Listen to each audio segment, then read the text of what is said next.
Netflix வந்து உலகத்திலே மிகப்பெரிய ஸ்டூடியோவான வார்னர் பிரதர்ஸை வாங்கலாம் அப்படின்ற மாதிரி ஒரு பிளான் போட்டாங்க. ஆல்மோஸ்ட் முடிஞ்சிச்சு. வாங்குற நிலைமைக்கு வந்துட்டாங்க. ஆனால் நடுவில் பேரமௌண்ட் உள்ளே போந்து மொத்தமாக ஆட்டையை கழிச்சு விட்டாங்க அப்படின்னு தான் சொல்லணும். இப்போ வந்து நெட்ஃப்ளிக்ஸ் எங்களுக்கு இந்த டீலே வேணாம் அப்படின்ற மாதிரி ஒதுங்கிட்டாங்க. இந்த டீல் என்ன நடந்தது அப்படின்ற மாதிரி இந்த வீடியோவில் டீட்டெயிலாக பார்ப்போம். வார்னர் பிரதர்ஸ் பற்றி எல்லாருக்கும் தெரியும். வேர்ல்டுலே one of the biggest studios.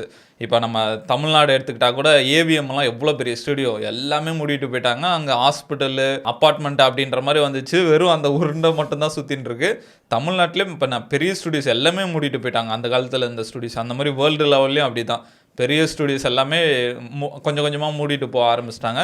இந்த வார்னர் பிரதர்ஸுமே அவங்களுக்கு வந்து பெரிய கடன் ஆயிடுச்சு. அது மட்டும் இல்லாமல் இந்த கேபிள் டிவிலாம் வச்சுருக்காங்க அவங்க. டிஎல்சி அந்த மாதிரி சிஎன்என் அதுலேயும் சரியாக லாபம் வரல. ஸ்ட்ரீமிங்கும் ஹெவி காம்படிஷன் வந்துச்சு. அதனால் அவங்க ஒரு பெரிய நஷ்டத்தில் இருந்தாங்க. அதனால் வந்து இதை விற்றுடலாமா அப்படின்ற மாதிரி பிளான் பண்ணிட்டு இருந்தாங்க.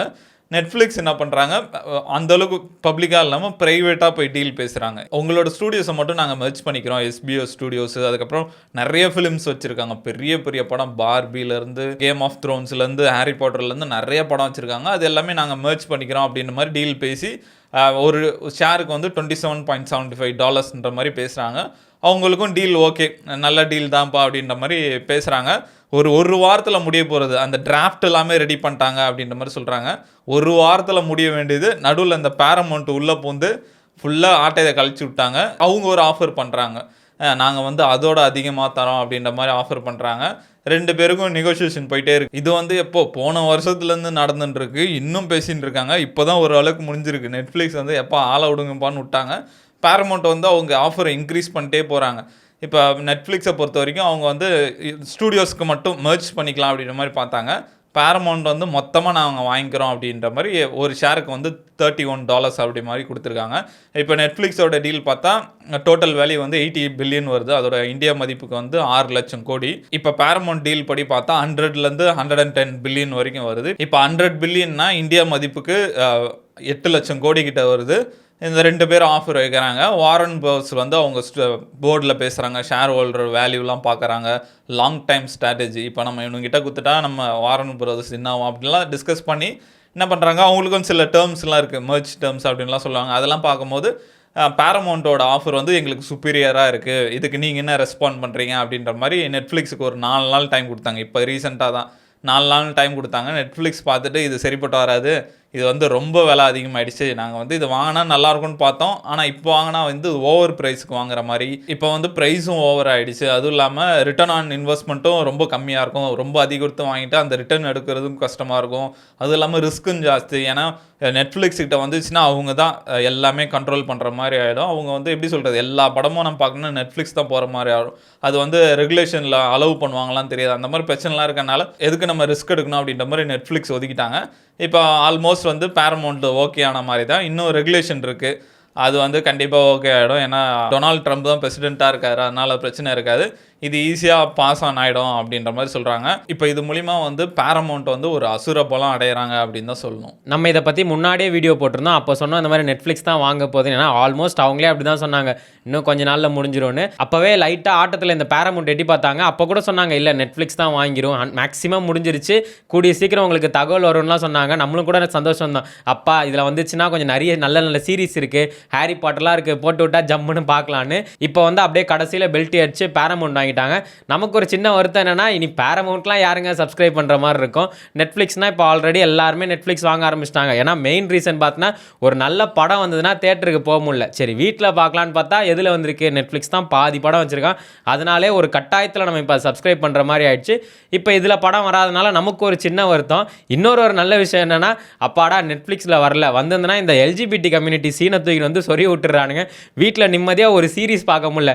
நார்மல் ஒரு லவ் சீரிஸ் மாதிரி போயிட்டுருக்கோம். நம்மளும் நல்லா இருக்கல லவ் அப்படின்னு சம்மந்தமே இல்லாமல் பார்த்தீங்கன்னா திடீர்னு ஒரு கே கப்பல் இருப்பாங்க, அவங்க செக்ஸ் வச்சுக்கிற மாதிரிலாம் சீன்ஸ்லாம் வந்துடும். இவனுங்க வேணுன்ட்டே திணிக்கிறாங்களா இல்லை இந்த கதையில் இது நல்லா இருக்கும்னு ஆட் பண்ணுறாங்களான்னு தெரில. அந்த மாதிரி நெட்ஃப்ளிக்ஸ் மேலே பயங்கர குற்றச்சாட்டு. எலான் மஸ்கே சொல்லிட்டார் இதெல்லாம் அன்சப்ஸ்கிரைப் பண்ணி தூக்கி போட்டுருங்கன்னு. இருந்தாலுமே நெட்ஃப்ளிக்ஸ் வந்து இப்போ ஒரு டாப் லீடிங்காக இருக்குது. இது வந்து ஒரு நெட்ஃப்ளிக்ஸ்க்கு ஒரு சின்ன அடியாக இருக்கும்.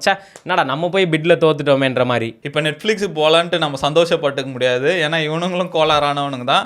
அதை பற்றி பின்னாடி பார்ப்போம். இந்த எப்படி சொல்கிறது, அந்த பாஸ் என்கிற பாஸ்கரனில் ஒரு டைலாக் வரும், அவன் உங்களை மாதிரி இல்லைப்பா, மரியாதை தெரியாப்ப நாங்கள் அதோட மோசம்டா அப்படின்னு வராங்க. அந்த மாதிரி இவங்க பின்னாடி ஒரு பெரிய அரசியல் இருக்குது, அதை பற்றி பார்ப்போம். இப்போ இந்த டீல் நியூஸ் வந்ததுலேருந்து நெட்ஃப்ளிக்ஸோட ஷேரும் ஏறுது, பேரமௌண்ட்டோட ஷேரும் ஏறுது. நெட்ஃப்ளிக்ஸ் வந்து 12% ஏறி இருக்குது, பேரமௌண்ட் வந்து 19% கிட்ட ஏறி இருக்குது. சரி, பேரமௌண்ட்டு டீலில் ஓகே பண்ணிட்டாங்க, ஏறுது. நெட்ஃப்ளிக்ஸ் எதுக்கு ஏறுதுன்னு பார்த்தா பேரமௌண்ட் வந்து ஒரு 2 பில்லியன் கொடுத்துருக்காங்க. ஏன்னா ஆல்ரெடி வந்து ஆல்மோஸ்ட் டீல் ஓகே ஆகி அவங்க டிராஃப்ட்லாம் பண்ணதுனால பிரேக்கப் ஃபீஸ்ன்னு ஒன்று கொடுக்கணும். என்னன்னா இப்போ ஆல்ரெடி நம்ம 2 பேரும் பேசி ஓகே பண்ணிட்டோம், இப்போ எனக்கு வந்து இதோட பெரிய ஆஃபர் வருது, அதனால் வந்து நான் அதை எடுத்துக்கிறேன் அப்படின்னு சொன்னேன்னா நம்ம ஒரு பிரேக்கப் ஃபீஸ் கொடுத்து முடிச்சுக்கலாம் அப்படின்ற மாதிரி 2லேருந்து 4% வரைக்கும் கொடுக்கலாம். அந்த மாதிரி நெட்ஃப்ளிக்ஸ்க்கு வந்து பேரமௌண்ட் ஆல்ரெடி 2 பில்லியன் காசு போட்டாங்க அப்படின்ற மாதிரி சொல்கிறாங்க. பேரமௌண்ட்டை பொறுத்த வரைக்கும் இது அவங்களுக்கு ஒரு ஈகோ பிரச்சனை ஆச்சுன்னு நினைக்கிறேன். எவ்வளோ கோடியாக இருந்தாலும் நம்ம இதை வாங்கியே ஆகணுன்ற மாதிரி வாங்கியிருக்காங்க. இப்போ பேரமௌண்ட்டை பொறுத்த வரைக்கும் அவங்க தான் உலகத்திலே மிகப்பெரிய ஒரு மீடியா என்டர்பிரைஸ்ன்னு சொல்லணும். அது வந்து டேவிட் எல்சன் வந்து ஓன் பண்ணுறாரு. அது வந்து லாரி எல்சனோட சன்னு. அவருக்கு வந்து 42 வயசு ஆகுது.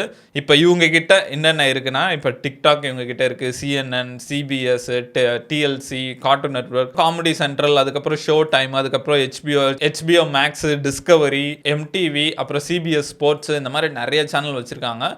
படம் நம்ம எடுத்துக்கிட்டால் ஹாரி பாட்டர் அவங்க கிட்ட தான் இருக்குது, கேம் ஆஃப் த்ரோன் அவங்க கிட்ட தான் இருக்குது, மேட் மேக்ஸு, ஏன் மேட்ரிக்ஸே அவங்க தான் வச்சுருக்காங்க, காஞ்சரிங், ஐடி, அதுக்கப்புறம் லார்ட் ஆஃப் ரிங்ஸ், அதுக்கப்புறம் DC மூவிஸ் எல்லாம், சூப்பர்மேனு, பேட்மேனு எல்லாமே அவங்க கிட்ட தான் இருக்குது. இப்போ சொன்ன மாதிரி இப்போ பேரமௌண்ட் வந்து ஒரு மிகப்பெரிய சக்தியாக இருக்காங்க. இதை பார்க்கும்போது இதை ஒரு 3 லேயராக இருக்குது இந்த டீலை பொறுத்த வரைக்கும். ஒன்று வந்து இந்த தேட்டரு, இந்த வியூஷிப், அந்த மாதிரி ஒரு லேயரு, இன்னொரு பொலிட்டிக்ஸு, இன்னொன்று மேட்ரிக்ஸு. ஒன்று ஒன்றா பார்ப்போம். இப்போ இந்த தேட்டர் லெவல் பார்த்தோன்னா நிறைய பேருக்கு வந்து இந்த டீல் பிடிச்சிருக்கு அப்படின்னு சொல்கிறாங்க. சினிமா லவர்ஸ்க்கு இந்த டீல் ரொம்ப பிடிச்சிருக்குன்னு சொல்கிறாங்க. ஏன்னா நெட்ஃப்ளிக்ஸை பொறுத்த வரைக்கும் நிறைய படத்தை வந்து தேட்டர் கூடாமல் ஸ்ட்ரைட்டாக OTTலே விட்றாங்க அப்படின்ற மாதிரி அவங்க மேலே நிறைய குற்றச்சாட்டு இருக்குது. பேரமௌண்ட் பொறுத்த வரைக்கும் நாங்கள் தேட்டருக்கு இம்பார்ட்டன்ட் கொடுப்போம், அதே மாதிரி பெரிய பெரிய பட்ஜெட்டில் படம் பண்ணுவோம் அப்படின்ற மாதிரி தான் சொல்லியிருக்காங்க. அந்த ஒரு இதில் வந்து எல்லாரும் பேரமௌண்ட்டுக்கு சப்போர்ட் பண்ணுறாங்க. அப்புறம் இன்னொரு ஒரு நெகட்டிவ் சைடும் இருக்குது. இப்போ இந்த மாதிரி பெரிய பெரிய கம்பெனிஸ்லாம் வந்து ஸ்டூடியோஸ் ஓன் பண்ண ஆரம்பிச்சிட்டாங்க. இப்போ எல்லாமே வந்து ஒரு 4 இதுக்கையில் தான் வருது. இப்போ நெட்ஃப்ளிக்ஸு, டிஸ்னி, அதுக்கப்புறம் பேரமௌண்ட்டு, இந்த மாதிரி பெரிய பெரிய நியூஸ் சேனல் எல்லாமே இவங்க கிட்ட தான் இருக்குது. இது வந்து நம்மள மாதிரி யூடியூபர்ஸ்க்கு ஒரு லாபம். ஏன்னா மக்கள் வந்து இவங்க தெரியுது, மக்களுக்கு வந்து இவங்களை பார்த்தா நம்மளுக்கு இது உண்மையான தகவல் கிடைக்காது அப்படின்ற மாதிரி. இதுக்கு இன்னொரு காம்படிஷனும் இருக்குது. இப்போ நெட்ஃப்ளிக்ஸு, பேரமௌண்ட்டு, டிஸ்னி, அதுக்கெல்லாம் இன்னொரு காம்படிஷன் யாரும் பார்த்தா யூடியூப். இந்த மாதிரி இண்டிபெண்ட்டான கிரியேட்டர்ஸ்லாம் வந்து அதுக்கு ஈக்குவலாக போட்டி போட்டுட்ருக்காங்க. நிறைய பேர் வந்து எதுக்கு இவ்வளோ காசு கொடுத்து பார்க்கணும், நம்ம யூடியூப் ஃப்ரீயாக இருக்கே பார்க்கலான்ற மாதிரி யூடியூப்பும் இது ஒரு கேமுக்குள்ளே வராங்க அப்படின்ற மாதிரி சொல்கிறாங்க. நான் சொன்ன மாதிரி இப்போ நியூஸ் சேனல்லாம் இப்போ பெரிய பெரிய மீடியாஸ் கண்ட்ரோல் பண்ணுறதுனால உண்மையான நியூஸ் இருக்காது. அதனால் வந்து இந்த மாதிரி இண்டிபெண்டன்ட் கிரியேட்டர்ஸை தான் மக்கள் அதிகமாக பார்க்க ஆரம்பிக்கிறாங்க. அது நம்ம இங்கேயே நம்மளுக்கு அது நல்லா தெரியுது. இப்போ நம்ம தமிழ் நியூஸ்னு எடுத்துக்கிட்டால் இந்த மாதிரி கிரியேட்டர்ஸை தான் பார்க்குறாங்க. ஏன்னா தமிழ் மெயின் ஸ்ட்ரீம் நியூஸை நம்ப மாட்டாங்க. இப்போ பெரிய பெரிய நியூஸ் சேனல் இருக்குது, அது பின்னாடி யாருன்னு பார்த்தா இந்த மண் குவாரி வச்சுருக்கவங்க, அந்த மாதிரி ஓனர்ஸ் தான் இருக்காங்க. அவங்க கண்டிப்பாக பொலிட்டிக்கல் பேக்ரவுண்டு, அந்த மாதிரி ஒருத்தருக்கு சார்பு இருக்குது. அதில் வந்து கண்டிப்பாக நம்ம உண்மையான நியூஸ்லாம் பார்க்க முடியாது. அதனால் மக்களுக்கு இது தெரியுது. அவங்க வந்து இந்த மாதிரி இண்டிபெண்டன்ட் யூடியூபர்ஸ் தான் நிறைய பார்க்குறாங்க இன்ஃபர்மேஷனுக்கெலாம். அந்த ஒரு இது இருக்குது. இன்னொரு இது வந்து பொலிட்டிக்கல் சைடு. இப்போ இந்த டீல் முடிச்சதுக்குமே ட்ரம்ப் ஒரு முக்கியமான காரணம் இருக்குன்னு சொல்லுவாங்க. பிஹைண்ட் த சீன்ஸ் என்ன நடந்திருக்குன்னு நம்மளுக்கு தெரியாது. ட்ரம்ப்பும் லாரி எல்சனும் வந்து ரொம்ப நாள் ஃப்ரெண்ட்ஸு. அதுவும் இல்லாமல் லாரி எல்சன் வந்து இந்த ரிபப்ளிகன்ஸ்க்கு வந்து பயங்கரமாக ஃபண்டிங் பண்ணிருக்காரு எலெக்ஷனுக்கு. அதுக்கெலாம் வந்து அது கண்டிப்பாக இவங்க கவர்மெண்ட்டுக்கு வந்தோடனே திருப்பி செய்யணும் அந்த மாதிரி பார்ப்பாங்க. இவங்க ட்ரம்ப்பும் வேறு, ஃப்ரெண்ட்ஸு வேறு. அதனால் வந்து இவருக்கு அந்த டீல் கிடச்சிருக்கும் அப்படின்னு சொல்கிறாங்க. இப்போ நம்ம பெரிய பிஸ்னஸ் மேன் எடுத்துக்கிட்டால் எலான் மாஸ்க்கு, ஜெஃப் பெசோஸு, அந்த மாதிரி தான் பார்ப்போம், வாரன் பஃபெட்டு. ஆனால் நிறைய பேர் இருக்கானுங்க பின்னாடி தான் இருப்பாங்க, ஃப்ரெண்டில் வரமாட்டாங்க. அந்த மாதிரி ஒரு ஆள் தான் லாரி எல்சனும். இவரை பற்றி சொல்லணும்னா எலான் மாஸ்க்கே ஏதாவது டவுட்னா வந்து இவர்கிட்ட தான் கேட்பாரு. ஏதோ மென்டர்ஷிப் என்ன இவர்கிட்ட தான் கேட்டு வருவார் அப்படின்ற மாதிரி சொன்னாங்க. ஒரு வாட்டி எலான் மாஸ்க்கும் ஆப்பிளும் வந்து பயங்கரமாக சண்டை போட்டுக்கிட்டாங்க. அப்போ இவர் போயிட்டு லாரி எல்சன் அவரோட ப்ரைவேட் ஐலாண்டில் போய் பார்த்துட்டு வந்தாராம். பார்த்துட்டு வந்து அதுக்கப்புறம் தான் சண்டையை முடிச்சு வச்சாராம். சொல்லி அமிச்சாராம், தம்பி ஆப்பிள்லாம் பகிச்சுக்கினா இந்த ஆப் ஸ்டோர்லேருந்து எல்லாத்தையும் ஒன்று எடுத்துருவாங்க, நீ ஒன்றுமே பண்ண முடியாது அப்படின்னு வார்ன் பண்ணி விட்டு அமிச்சாராம். அது கேட்கும்போது பயங்கரமாக இருந்தது. இது ஸ்டீவ் ஜாப்ஸும் இந்த டெக்னிக் யூஸ் பண்ணார். ஸ்டீவ் ஜாப்ஸ்லாம் பயங்கர அக்ரெசிவாக இருப்பாராம். ஒரு வாட்டி அப்படி தான் ஒரு டீல் நடந்ததா. ஸ்டீவ் ஜாப்ஸ் வரதுக்கு முன்னாடியே பேசி நெகோசியேஷன் பண்ணி முடிச்சிட்டாங்க. 300 மில்லியனுக்கு அந்த கம்பெனியை வாங்குறதா, ஆப்பிள் வாங்குறதா இருந்தது. அப்போ ஸ்டீவ் ஜாப்ஸ் வந்து பார்த்துட்டு, இன்னும் இந்த குப்பை கம்பெனியை போய் 300 மில்லியனுக்கு வாங்குறீங்க, 200 மில்லியனுக்கு முடிங்க அப்படின்றாங்க. அந்த டீம்லாம் இருக்கு அப்படியே சொல்கிறான், அவங்க சொல்கிறாங்களாம் ஆல்ரெடி பேசி முடிச்சாச்சு, நான் சொல்கிறது தான் ஃபைனலு, வேணா 200 மில்லியனுக்கு முடிகிறது தான் முடிங்க, இல்லைனா போயிட்டு உங்கள் போர்டு கிட்ட சொல்லு ஸ்டீவ் ஜாப்ஸ் வாங்க மாட்டான்ட்டாருன்னு சொல்லு, ஆனால் நீ போயிட்டேன்னா ஆப் ஸ்டோர்லேருந்து உங்கள் இதெல்லாம் தூக்கிடுவேன் பார்த்துக்கோ அப்படின்ற மாதிரி 200 மில்லியனுக்கு முடிச்சாராம். அந்த மாதிரி அவர் ரொம்ப ரூடாக இருப்பார் அப்படின்ற மாதிரிலாம் நிறைய சொல்லுவாங்க. இந்த காரணத்துக்காக தான் எலான் மஸ்க் வந்து பணிஞ்சு போக சொன்னார். இன்றைக்கி வந்துலாம் ஆப்பிளை பகைச்சிக்கிட்டு எதுவுமே பண்ண முடியாது, ஏன்னா ஆப் ஸ்டோர்லேருந்து தூக்கி விட்ருவாங்க. அந்த மாதிரி இருக்குது. இன்னொரு சைடு வந்து இதுக்கு மேட்ரிக்ஸ் சைடு இருக்குது. இது எந்த அளவுக்கு உண்மைன்னு தெரியாது. இது ப்ரூவ் பண்ணுறதுக்கு நம்மக்கிட்ட அந்தளவுக்கு சோர்ஸும் இல்லை. இது ஒரு கான்ஸ்பிரசி தியரி தான். இந்த உலகத்தையே வந்து ஜூஸ் தான் கண்ட்ரோல் பண்ணுறாங்க அப்படின்னு சொல்கிறாங்க. இப்போ நம்ம என்னென்ன பார்ப்போம், இப்போ சோஷியல் மீடியா அந்த மாதிரிலாம் யூஸ் பண்ணுவோம், வாட்ஸ்அப்பு, ஃபேஸ்புக்கு, இன்ஸ்டாகிராமு, அது எல்லாமே மார்க் ஜக்கர்பர்க் தான் ஓன் பண்ணுறாரு, அவரோட ஜூ. வேறு என்னென்ன இருக்குது, டிக்டாக் இருக்குது, இந்த மாதிரி மூவிஸ் எல்லாமே இருக்குது, நிறைய நியூஸ் சேனல்ஸ் இருக்குது, எல்லாமே இப்போ இவங்ககிட்ட வந்தாங்க. இப்போ இந்த லாரி எல்சனுமே இப்போ ஜூ தான். இப்போ அதனால் என்ன ஆகுதுன்னா, நம்ம மைண்டு என்னென்ன கண்ட்ரோல் பண்ணுது, நம்ம படம் பார்ப்போம், சோஷியல் மீடியா யூஸ் பண்ணுவோம், நியூஸ் பார்ப்போம், எல்லாமே இப்போ ஜூ கட்டுப்பாட்டு கீழே வந்துச்சு. எப்படி சொல்கிறது, நம்ம இந்த மேட்ரிக்ஸ்லேருந்து எஸ்கேப் ஆகணும் அப்படிலாம் சொல்கிறோம்ல, இன்னும் ஒரு 10-20 வருஷத்தில் அப்படின்ற ஒரு கான்செப்டே இல்லாத மாதிரி அழிச்சிருவாங்க. நான் சொன்ன மாதிரி மேட்ரிக்ஸ் படமே இப்போ அவங்கக்கிட்ட போயிடுச்சு, அந்த மாதிரி ஆயிடுச்சு. இது எப்படி ஆகும்னா, இப்போ நம்ம GTA கேம் விளாட்றோம், அது வந்து ஒரு கேரக்டர் உள்ளே போய் உலகத்தை சுற்றிட்டு இருக்கோம், ஆனால் அதுக்கு தெரியாது இந்த டிவியை விட்டு வெளியே ஒரு உலகம் இருக்குன்ட்டு. அந்த மாதிரி ஆகிடும் நம்மளுக்கு. இன்னும் ஒரு 10 வருஷம் 20 வருஷம்லாம் இதுக்கு வெளியே ஒரு உலகம் இருக்குது, நம்ம அடிமையாக இருந்துகிட்ருக்கோம் தெரியாத அளவுக்கு கொண்டு போக முடியும். அந்த அளவுக்கு இப்போ பவரில் வந்துட்டாங்க. இந்த மாதிரி இதுக்கு இத்தனை லேயர்ஸ் இருக்குது இது பின்னாடி. இப்போ இந்த வார்னர் ப்ரோஸை பேரமௌண்ட் வாங்கினது ஒரு நல்ல விஷயம் தான். இல்லைனா நெட்ஃப்ளிக்ஸ் பார்த்தோன்னா ஒரு மோனோபொலி மாதிரி வளர்ந்துட்டு வருது. இந்தியாவிலே பார்த்தோன்னா ஒரு மேக்ஸிமம் ஒரு நல்ல படம் எது எங்கே வருதுன்னு பார்த்தோன்னா ஃபுல்லாக நெட்ஃப்ளிக்ஸில் தான் வருது. அதுவும் இல்லாமல் நெட்ஃப்ளிக்ஸ் எப்படி பண்ணிட்டாங்கன்னா, முன்னாடிலாம் ஒரு படம் வரப்போகுதுன்னா கடைசியாக தான் சொல்லுவாங்க இதோட OTT ரைட்ஸ் யார் வாங்கினாங்க அப்படின்ற மாதிரி நியூஸ் வரும். இப்போ நெட்ஃப்ளிக்ஸ் என்ன பண்ணுறாங்கன்னா, டாக்ஸில் இருக்கும்போதே வாங்கிடுறாங்க போல இருக்கு. இந்த நியூ இயர் அப்போ கூட நெட்ஃப்ளிக்ஸ் பொங்கல் பண்டிகைன்னு சொல்லி சில அப்டேட்ஸ் மாதிரி விட்டுருந்தாங்க. பார்த்தோன்னா தனுஷோட 55வது படம், இந்த ராஜ்குமார் பெரியசாமி அமரன் டைரக்டரோட ஒரு படம் எடுக்கிறாருன்னு அப்போ ஜனவரி மாதம்லாம் நியூஸ் தான் வந்தது. அந்த படத்தோட OTT ரைட்ஸை இவங்க வாங்கிட்டாங்க. அதுக்கப்புறம் இப்போ காரான்னு ஒரு படம் வரப்போகுது தனுஷ்து, அந்த ரைட்ஸையும் வாங்கிட்டாங்க. அதுக்கப்புறம் சூர்யா பார்த்தோன்னா மஞ்சுமல் பாய்ஸ் டைரக்டரோட ஒரு படம், லக்கி பாஸ்கர் டைரக்டரோட ஒரு படம், அதெல்லாம் டாக்ஸ் தான் போயிட்டு இருக்கு. அதோட OTT ரைட்ஸும் நெட்ஃப்ளிக்ஸ் தான் வாங்கிடுச்சு. ஏஜஸோட 28வது படம், அதோட OTT ரைட்ஸும் நாங்கள் தான் வாங்கிட்டோன்ற மாதிரி அப்டேட்ஸ் கொடுத்துட்டு இருக்காங்க. முன்னாடிலாம் படம் வந்ததுக்கு அப்புறம் தான் வாங்குவாங்க. இப்போ அனௌன்ஸ்மெண்ட்ல இருக்கும்போது எங்களுக்கு கொடுத்துருங்க அப்படின்ற மாதிரி வாங்கிடுறாங்க போல. இவங்க மார்க்கெட்டுக்குள்ள பயங்கரமா ஒரு வேலை பண்ணிட்டு இருக்காங்க. ஆனாலுமே பார்த்தோன்னா இந்தியாவில் ஒரு ஸ்டாட்ஸ் எடுத்து பார்த்தா நெட்ஃப்ளிக்ஸ் யூசர்ஸோட ஜியோ ஹாட்ஸ்டார் யூசர்ஸ் தான் அதிகமாக இருக்காங்கன்ற மாதிரி சொல்கிறாங்க. அதுக்கு மெயின் ரீசன் ஆப்வியஸாக பார்த்தா ப்ரைஸ் தான். நெட்ஃப்ளிக்ஸ் கம்பேர் பண்ணும்போது ஜியோ ஹாட்ஸ்டார்லாம் ரொம்ப கம்மியாக இருக்கும். அதில் வாங்கினா என்ன பிரச்சனை, நல்ல படமே இருக்காது. நம்ம ஒரு நல்ல படம் தேடி பார்க்கலான்னு பார்த்தா இப்போ நிறைய OTT இருக்கனால ஒரு படம் அங்கங்கே இருக்குது. அதனால நம்மளால எல்லாத்தையுமே சப்ஸ்கிரைப் பண்ண முடியல. அது ஒரு சின்ன வருத்தமாக இருக்குது. அந்த பிரச்சனை வந்து கூடிய சீக்கிரம் முடிஞ்சிடும்னு நினைக்கிறேன். ஏன்னா இப்போ சின்ன சின்ன பிளேயர்ஸ்லாம் இது இவ்வளோ காம்படிஷன்லாம் தாங்க முடியாது அவங்களால.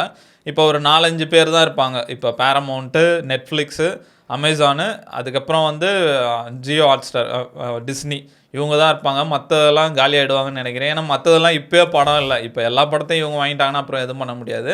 எப்படி சொல்கிறது, ப்ரைஸ் அதிகமாகிடும். இப்போ வருஷத்துக்கு 1000 சில்லறை கட்டுறோன்னா அடுத்த வருஷத்துலேருந்து 2000 சில்லறை கட்டுவோம்.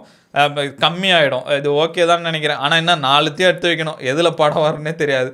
அந்த மாதிரி போயிட்டுருக்கு. இப்போ பேரமௌண்ட் வந்து வார்னர் பிரதர்ஸை வந்து வாங்க போகிறாங்க. அதை பற்றி என்ன நினைக்கிறீங்க? அதே மாதிரி இந்த மாதிரி OTT பிளாட்ஃபார்ம்ஸ்லாம் கோடி கணக்கில் கொடுத்து இந்த மாதிரி பெரிய ஸ்டூடியோஸ்லாம் வாங்கிட்டு இருக்காங்க. இது வந்து நல்லதா கெட்டதா? ஏன்னா இதனால் வந்து அவங்க கிரியேட்டிவ் கண்ட்ரோல்ஸ்லாம் இன்வால்வ் ஆவாங்க, சினிமா கிராஃப்ட்லேயே இன்வால்வ் ஆவாங்க. இதை பற்றி நீங்கள் என்ன நினைக்கிறீங்கன்றதை கமெண்ட்டில் சொல்லுங்கள்.